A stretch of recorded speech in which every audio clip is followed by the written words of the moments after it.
После промоцијата, официјалната прва промоција лани оваа година, 14 февруари во Македонската опера и балет, Дневникот на хулиганот прошета до достаточно голем дел од територијата на Македонија. Имавме две изvedби во Битола, една изведба во Велес, имавме една изведба во Охрид, 3 фестивалски гостувања на интернационални фестивали. Првиот беше на Лица без маски, каде што Зафичев ја доби наградата за најдобро остварување на фестивалот, второто беше на Млад отворен театар и третото беше на Импакт, повторно интернационален фестивал во Велес. Дневникот на хулиганот е моја прва публикувана книга и до сега можам да кажам дека сум и повеќе од задоволен од начинот на кој што публиката ја конзумира книгата и од реакциите кои што секојдневно малте не допираат до мене. Имаме моите издавачи пред некој ден излегува со официјални резултати дека имаме најчитана книга во Македонија до сега, што за прва книга е навистина големо задоволство така да се чуе. Втората книга излезе од продажба пред некое време, повторно култура ја излева, се нарекува, односно се вика, односно има наслов Алма Малер, по која што моментално работиме представа во Македонскиот народен театар, повторно како копродукција меѓу арт маркетинг, пат со Македонскиот народен театар. Начинот на кој што ја представивме Дневникот на хулиганот пред јавност, избравме неконвенционална форма на промоција на книга, која што за прв пат мислам дека се случува на некоја книга да промовира на ваков начин. Тоа е преку театарска форма, односно буто перформанс. Буто перформанс настанува во 1949 година како реакција на бомбардирањето на Хирошима и Нагасаки. Односно како бунт или револт против сето она кое што атомската бомба го уништува. Иако по форма е естетика на грдо, во својата суштина тоа е сепак естетика на убавото, бидејќи ги застапува сите оние вредности кои што се отпорни, односно кои што станале отпорни на уништување. Еден од неговите основачи е Казу Оно, кој што вас го учил мастер-класот по буто и прв пат во Македонија го имаме на сцена, на моје огромно задоволство. Буто танцот е покрај тоа што нели, како што кажав, естетика на грдо, нема конвенционална форма, односно нема претходна режија по која што се поставуваат нешто, туку станува збор за креативна визуализација на конкретна тема. Темата на овој буто перформанс со наслов Дневникот на хулиганот е како љубовта мора да се третира како слобода за да опстане и да продолжи да живее. Се што е нејзино затварање, се што е нејзино конкретизирање, нејзино убивање. После Струмица имаме уште неколку градови кои што треба да ги поминеме со караванот. Јас се надевам дека до крајот на оваа година и почетокот на следната, односно до една година од промовирањето на книгата во опера и балет, веќе ќе го имаме затворено овој трет, односно четврт дел од проектот, за да можеме полека да го најавуваме оној најсериозно од последниот, тоа е играна телевизиска серија работена според Дневникот на хулиганот. Тоа нешто што ве интересира. Дали Алфа Малер ќе биде исто така со ваков перформанс? Алма Малер е, како што кажав, е представата која што се работи копродукција помеѓу Македонскиот народен театар и арт маркетинг. Главните улоги ги играат Милица Стојанова, доенот на нашето глумиште, и Звезда Ангеловска, еден според мене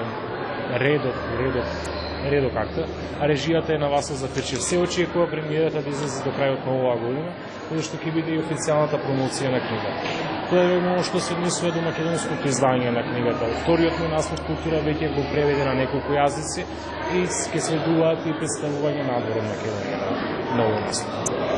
А како се зборува тоа, како книгата го прифати целиот овој проект, што се работи за нешто ново? Видите, се она што е ново по дефолт е шокирачко. Дали позитивно или негативно, тоа е сепак индивидуално чувство. Не можам да зборувам за себе, бидејќи јас го знам процесот на кој што почива сето тоа градење на овој тип на естетика и нејзино представување или поставување на сцена. Публиката е шокирана во мала рака. Јас немам проблем со тоа, мене тоа ми се допаѓа. Сметам дека треба да се прават вакви похрабри, поголеми чекори, во кој што во едно згуснато театарско време, нели буто перформансот е прилично краток, тој трае 15 до 20 минути, се носи чувство. Публиката секаде е желна за чувство. Доколку вие давате само форма, формата не значи ништо доколку гледачот не може да ја дојде, да ја допре, да ја почувствува суштината која таа форма ја застапува.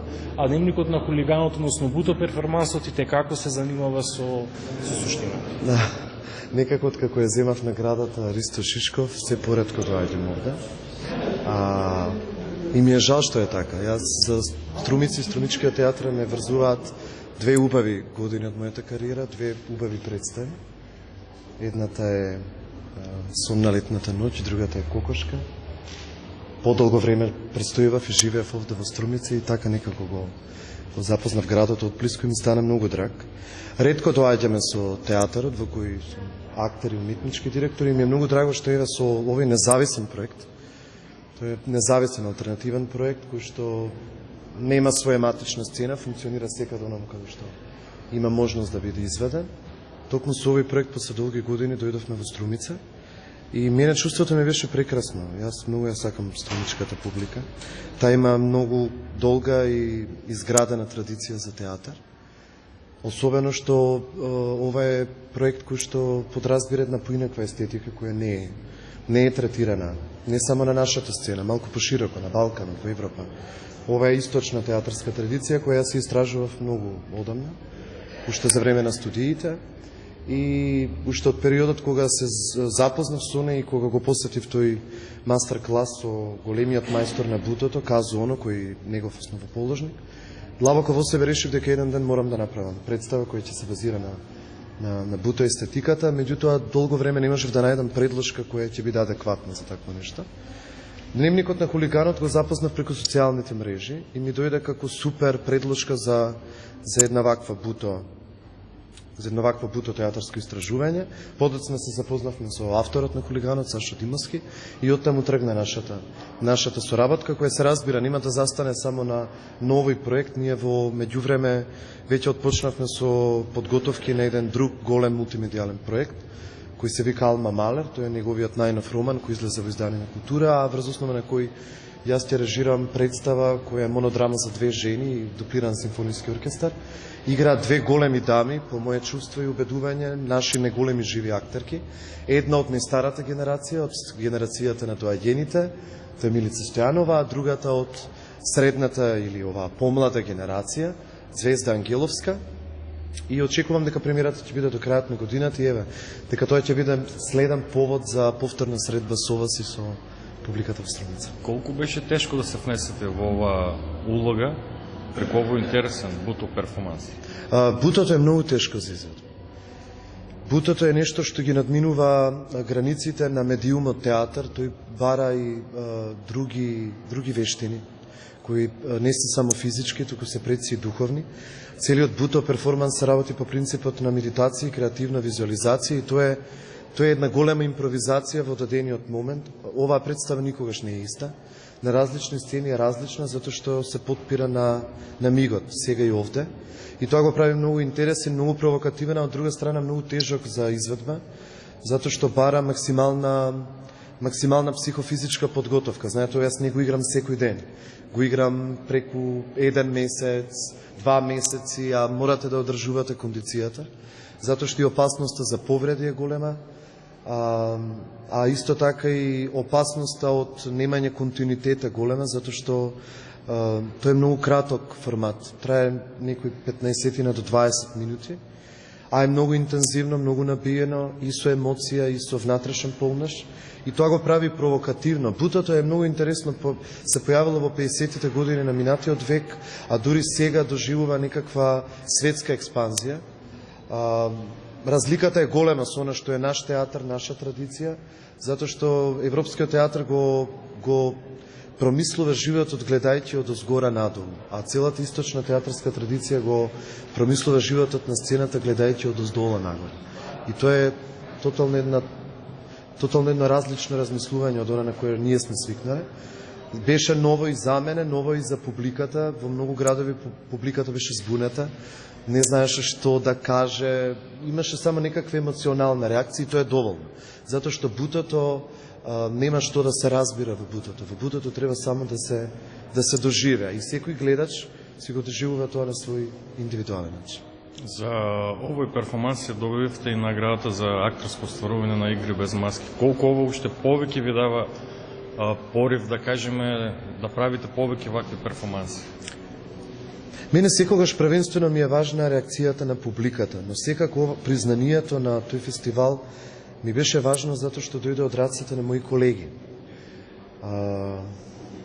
Актерка, режисер, луѓе со кои многу сум соработувал, кои ме познаваат во некои други жанрови, во некои други естетики театарски, и беа воодушевени од храброста и страјноста да се спродуцира еден ваков проект, особено во независна продукција, затоа што ова е проект кој тешко би функционирал во некој институционален театар. Ние играме репертуарен театар и тој репертуарен театар во принцип треба да го задоволува очекувањето на публиката.